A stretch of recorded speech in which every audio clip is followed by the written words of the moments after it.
Au Liban, c'est vrai, les crises se succèdent. La situation est complexe. Je dirais que ça inclut plusieurs niveaux. Au niveau gouvernement, il y a un certain progrès qui arrive, très lentement, mais ça arrive. Il y a des réformes qui ont lieu. Certains parmi les corrompus sont suivis légalement. Au niveau des gens ordinaires, ils ne sentent pas qu'il y a beaucoup de changements parce que leur vie de chaque jour est toujours la même.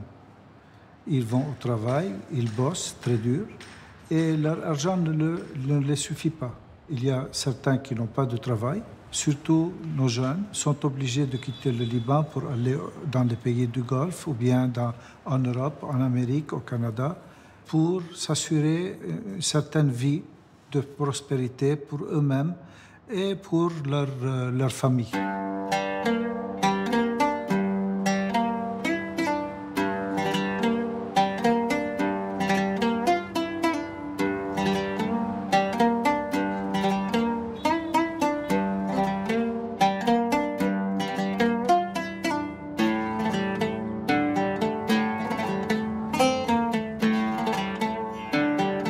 Du point de vue, je dirais, spirituel, la situation aussi pose toujours un problème à notre foi.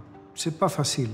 Et pour certains, c'est devenu encore difficile de prier parce qu'ils ont besoin de travailler parfois plus que 15 et 18 heures par jour. Ils arrivent exténués, ils n'ont pas vraiment la force de prier. D'autres qui ne veulent plus prier parce qu'ils ont prié longtemps et rien n'a changé selon eux. Et ils n'arrivent pas à comprendre pourquoi les chrétiens du Liban doivent subir autant, doivent endurer autant. N'oubliez pas, ça fait 50 ans que nous vivons dans une situation précaire, dans une situation de guerre parfois, de guerre économique d'autres fois, d'occupation. Alors pour eux, c'est devenu difficile de prier, de croire en l'amour de Dieu, non pas en son existence ou pas, en l'amour de Dieu pour les hommes.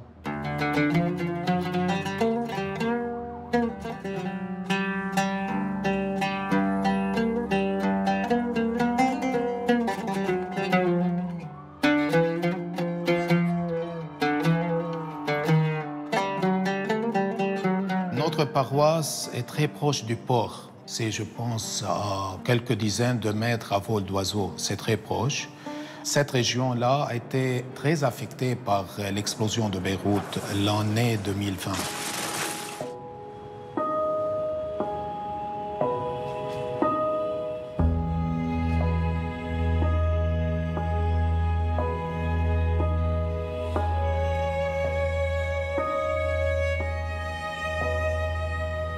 Beaucoup d'immeubles ont été restaurés, beaucoup de maisons aussi. Mais beaucoup de personnes ont quitté définitivement. Par exemple, si nous regardons, la cité n'est pas propre, elle est sale. Donc pourquoi? Parce que pour aussi donner un peu d'espérance, on a besoin de voir un peu la beauté, la propreté.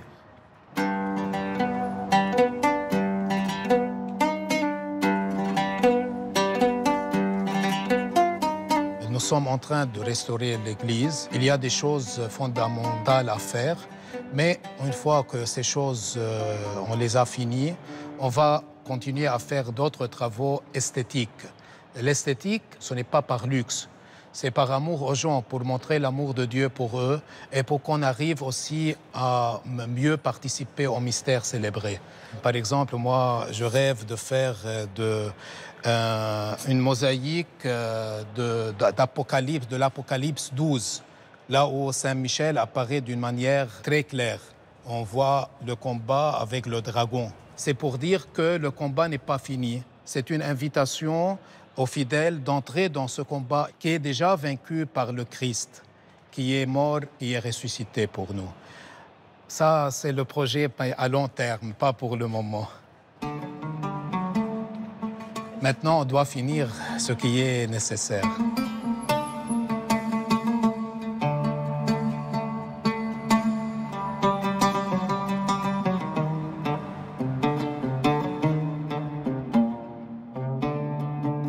Ce missile que vous voyez maintenant, je l'ai mis devant mon bureau exprès. C'est un éclat d'une roquette qui est tombée tout près d'une de nos églises dans la banlieue sud en septembre 2024. Et cet éclat a touché le mur de l'église. Et moi, je l'ai mis ici dans mon bureau pour dire deux choses. La première chose qui est très optimiste, que nous continuerons à exister malgré la mort qui nous entoure et qui est parfois dans notre maison même. Et le deuxième message, c'est que combien l'être humain est capable de payer et de dépenser pour causer la mort des autres, tandis qu'il n'est pas prêt à dépenser un sou, même pas un sou, pour la vie du prochain. On m'a dit que chaque roquette qui est tombée coûtait au moins $100 000. Alors imaginez-vous, 2-3 roquettes, ça pourrait payer la scolarité de tous nos élèves.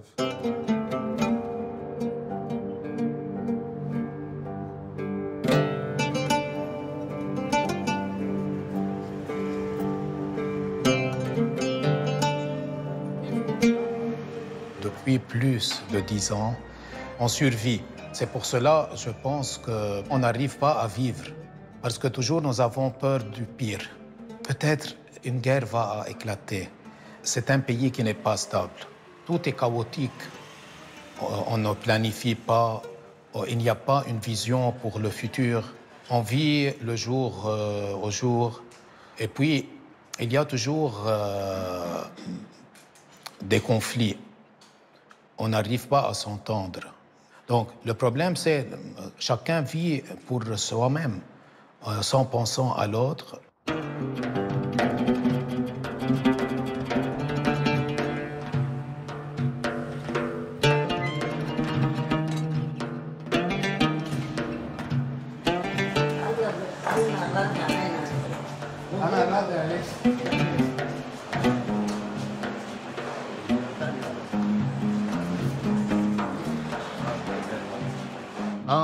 والله أنا ما بعرفهم بس إجت هاي ريتا قال في مدام سامية من البراد الحي قال بدها تتعرف عليكي نزلت قررت قال تحبي قلت لها إيه ليش لا؟ قلت اللي عم بياكل منهم كثير مبسوط فيهم؟ إيه هم من ورا توني وحياة العذراء شهد علي ما بقى لأنه دين معاملة إنه إجمالنا الإسلام إنه بيطلعون ولا ممكن ولا ممكن واحد قال لي ما تخليني أكفر مدام يا حجي ما تخليني أكفر عمل هون وحياة شد العائلة المسيحية ولما بيقبلوا 1500 كيلو. Quand nous visitons les gens, la chose la plus importante, c'est de les écouter, de partager avec eux leurs douleurs, leurs difficultés. Non, c'est très important ça. Beaucoup de fois, on est incapable de faire rien. Donc, si on peut les aider à chercher, à trouver les médicaments, on le fait. Sinon, on souffre avec eux. Qu'est-ce qu'on peut faire? يا والدة الله صلي لأجلنا نحن الخطأ الآن وفي ساعة موتنا آمين يا يسوع ومريم ويوسف صلوا لأجلنا يبارككم ثالوث الأقدس الآب والابن والروح القدس الإله الواحد آمين. Au niveau, je dirais, de nos paroisses, nos prêtres sont toujours présents. Ils accueillent les paroissiens de là où ils viennent, quand ils viennent. Ils leur parlent du Christ, ils les écoutent, ils les aident à trouver l'espérance à travers ce qu'ils vivent et ce qu'ils endurent d'épreuves.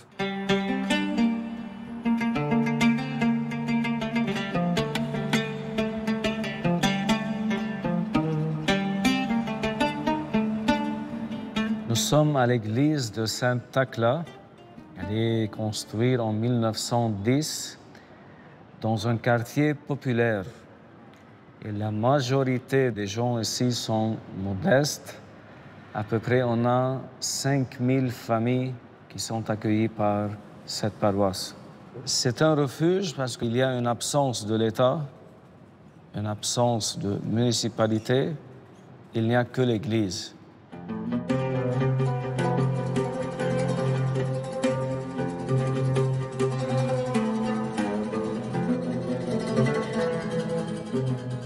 Cette paroisse incarne l'esprit de l'Évangile. On incarne cette vie des premiers chrétiens ici, cette convivialité. On partage tout, le spirituel, le côté matériel.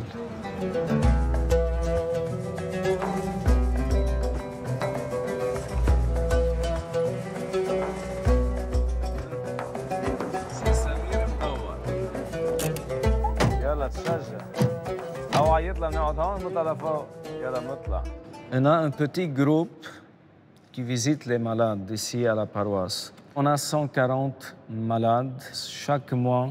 On partage avec eux l'Évangile et ils prennent l'Eucharistie. Cette visite me touche personnellement. Je vois le Christ incarné dans cette mission. بسم الله والابن والروح القدس إله الواحد آمين. يا رب بنحط بين ايديك خينا سمير ومايا وعائلته لك لمغفرة خطاياك وللحياة الأبدية. الله يباركك. بدك شيء؟ Il y a le chômage, il y a la crise économique dernière, il y a l'électricité. Elle oblige les gens à travailler plusieurs travail pour avoir le nécessaire, juste le nécessaire. C'est pour cela que tous les gens viennent à l'église pour se reposer spirituellement et encore du côté social. On essaye toujours d'aider, mais parfois on ne peut pas, surtout dans le côté économique. هذا خيط مصيص؟ ايه هيدا لا خيط حرير على خيط قطن. حرير ايه ذاك المسامح اللي قبل لا هو المسابيح بعد ما حطيته انا عم حط بمحل هون عند التنوري. شو حلوين شو حلوين. في براء خصيبة يقيلني ومياه الراحة يريدني إني ولو سلكت في وادي ظلال الموت لا. Ils ont dans la misère parce qu'ils sont seuls. Ils vivent la solitude. Leurs enfants sont émigrés. Ils sont seuls. Ils vivent le quotidien seuls. Avec le chapelet, avec la présence de Christ et avec la paroisse qui vient les consoler dans ce misère-là. مفروض تتعزى فينا وبالصلاة. الله يقويك. بتشكرك كثير. خلي لك كمان كارولين يلي هالقد عم تهتم فيك مش هيك؟ وراكدة ليلا نهارا تتأمن لك دواء.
quand je suis à l'hôtel, dans la messe, je prends avec eux tous les malades, tous les pauvres, tous les tristes, tous les jeunes, tous ceux qui ont des défis quotidiens à confronter.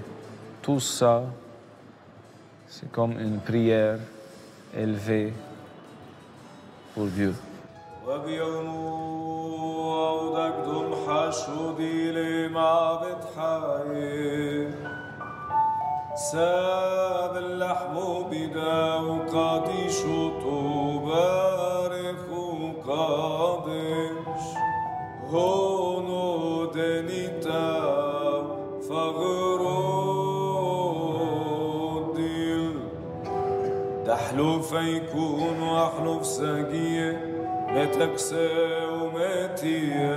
Nous avons beaucoup de travail, mais il y a beaucoup d'autres signes d'espérance et de joie. Nous pouvons faire beaucoup de choses.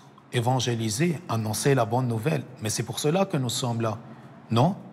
Un prêtre, un chrétien, quelle est la mission? Donner seulement à manger aux pauvres? Mais tout le monde le fait. Les musulmans le font, les athées le font, peut-être des fois mieux.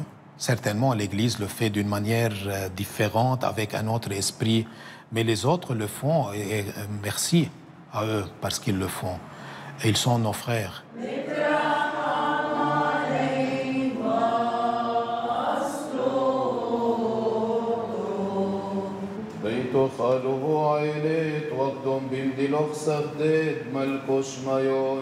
Un bon chrétien, c'est quelqu'un qui aime Dieu de tout son cœur et qui aime le prochain de tout son cœur et qui s'aime soi-même aussi. Il faut aussi se rappeler que le Christ est mort sur une croix, mais après la croix et la souffrance, il y a la résurrection. Et qu'il est mort sur une croix à cause de son amour, non pas pour une autre raison. Alors, si nous acceptons nous-mêmes en tant que chrétiens de souffrir parfois par amour, et si nous arrêtons nos préjugés et nos condamnations à tort et à travers, nous commençons par devenir de bons chrétiens. Il faut commencer par le cœur, moi je crois. Ouvrir le cœur aux autres. Accepter leur affection, leur présence.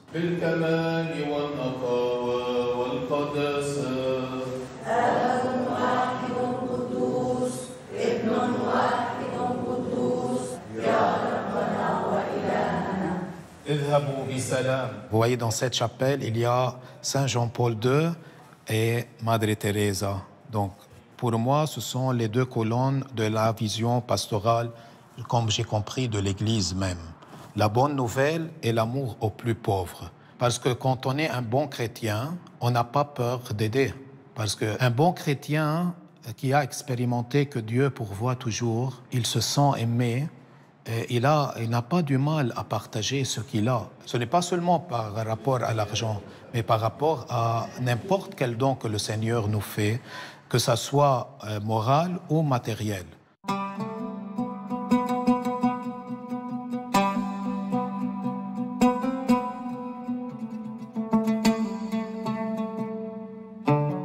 Avant tout, nous devons faire un chemin de foi. Ce n'est pas de la magie. Et ça ne suffit pas à la messe du dimanche. Et ça, c'est un défi. Ce que nous pouvons faire, c'est d'avoir une relation plus intime avec la parole de Dieu, avec le Christ ressuscité.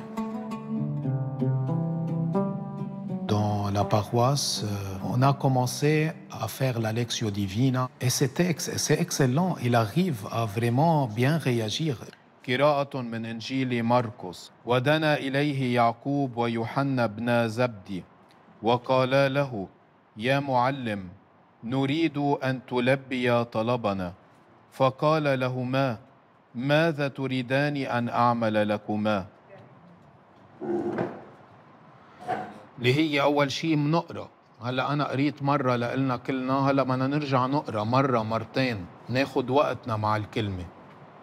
إنه ما في الواحد إنه إذا الكلمة بدها تأثر بدها تغير، إنه مثل أي علاقة مع أي إنسان ممكن تكون علاقة سطحية، ممكن تكون علاقة عميقة.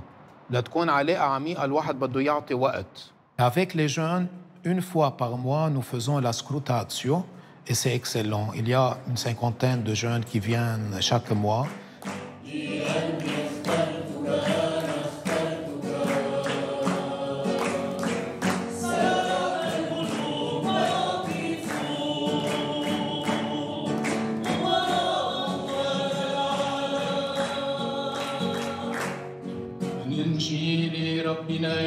يسوع المسيح للقديس مرقس ودنا إليه يعقوب ويوحنا بن زبدة فقال له. La parole de Dieu nous éclaire, nous fait voir où sont nos faiblesses, nos péchés, et nous aide à changer de mentalité, à devenir comme le Christ, donc de bons chrétiens. Peu à peu, moi j'ai vu que quand on a commencé à partager la parole de Dieu ensemble, il y a plus de paix entre nous, il y a plus de communion, il y a aussi plus de joie. هيدا بيعطي سلام ليش؟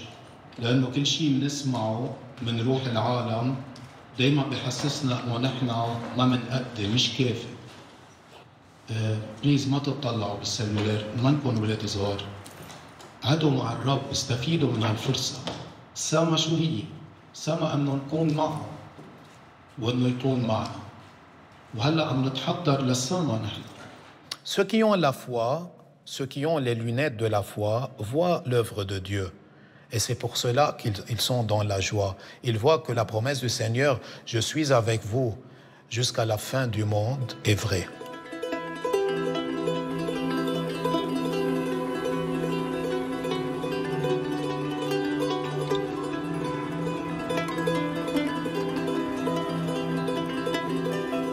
Ce qui caractérise ce quartier, ce sont les mazars, les statues, les chapelets.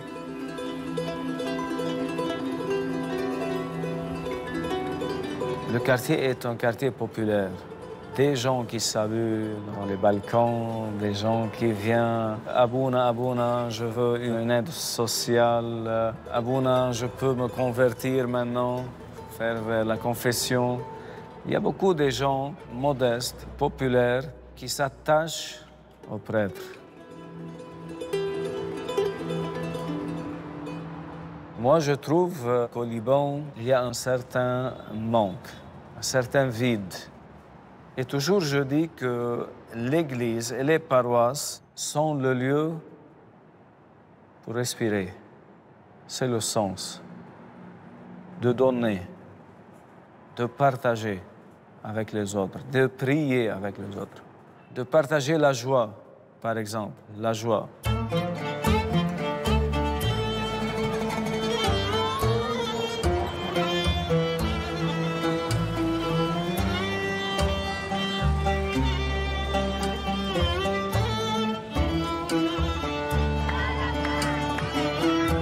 Les jeunes ici à la paroisse sont l'Église.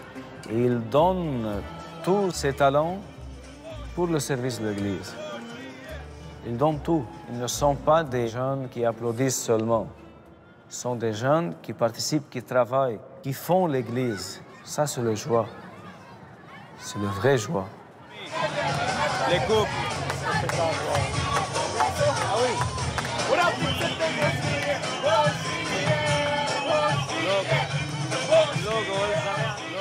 Une très belle chose aussi, notre famille tient toujours, malgré les épreuves, ça tient toujours.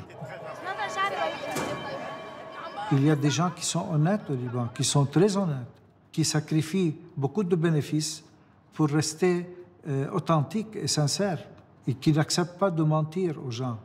Alors, il y a de très bonnes choses qui arrivent à travers nos écoles. Nous essayons d'accompagner nos élèves à acquérir des valeurs qu'ils vivront dans leur vie, dans l'avenir.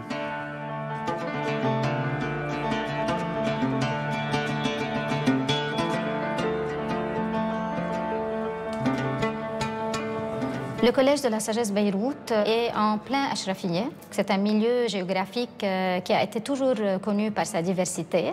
De là, cette école rassemble des élèves qui ont plusieurs confessions, des chrétiens et non-chrétiens. Nous nous retrouvons dans un espace de vivre ensemble par excellence.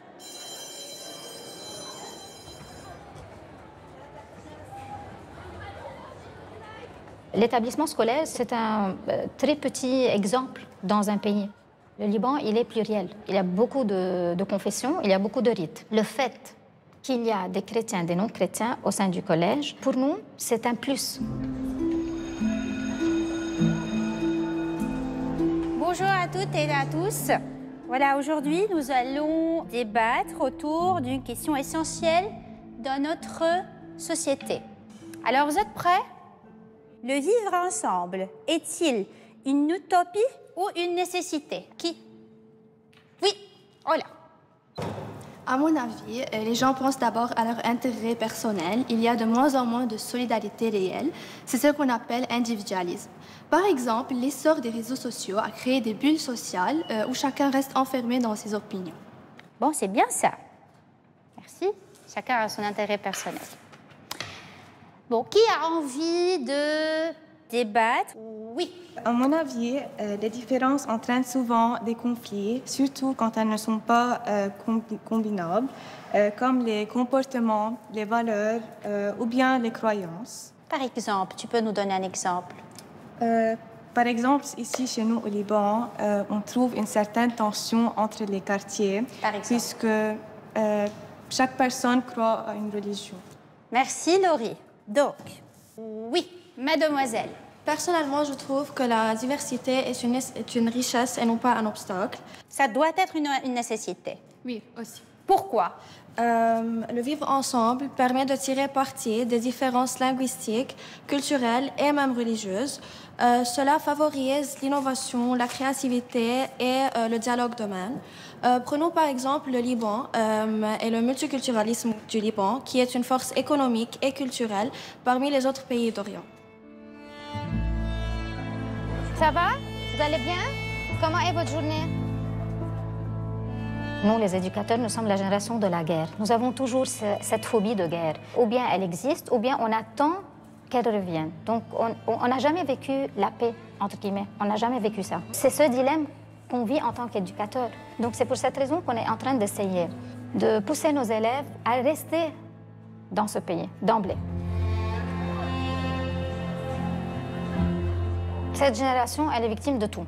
Elle est victime d'un passé qui ne cesse d'être là. Nous, en tant qu'établissement et éducateurs, on a l'enjeu de pouvoir toujours trouver des outils qui sont intellectuels, qui sont humains, qui sont aussi spirituels, afin de guider ces jeunes élèves pour pouvoir voir qu'ils peuvent changer toujours et qu'ils peuvent écrire une nouvelle histoire pour ce pays, même pas une nouvelle page, peut-être jeter le livre tout entier et refaire un nouveau livre.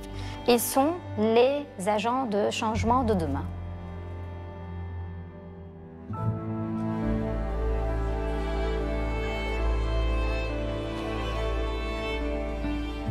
C'est mon espérance que peut-être les chrétiens du Liban un jour diront « Nous ne voulons pas de guerre, nous ne voulons pas de fanatisme, nous ne voulons pas de division. »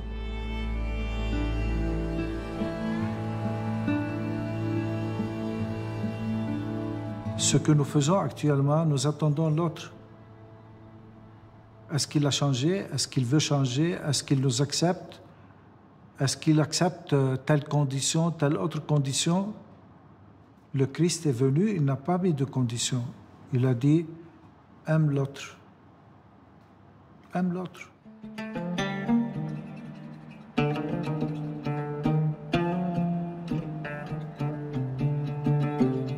Il faut qu'une communauté commence par dire « J'arrête, je n'accepte pas la corruption, je n'accepte pas la vengeance, je n'accepte pas la continuation de cette mentalité de fanatisme. Je commence une vie fraternelle avec l'autre. » C'est beaucoup. C'est beaucoup.